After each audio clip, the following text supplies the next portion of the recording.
Hi everyone, in this video I'm going to show you how you can turn off message requests on Instagram. So if you find this video helpful, please give it a like and make sure you subscribe for more useful tutorials.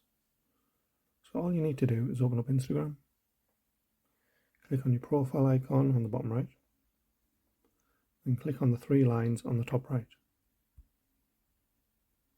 Once you're on here, just scroll down until you come to how others can interact with you.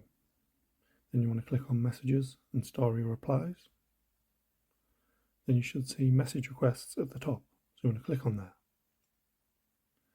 So this will give you a few options. Your followers on Instagram, you click on there and just make sure you've got set up don't receive requests.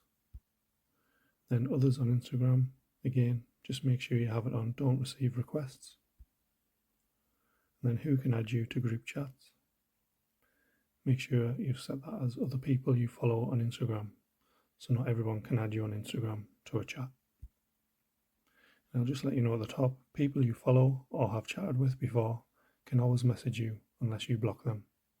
When anyone else sends you a message, you can receive it as a message request that you accept or delete.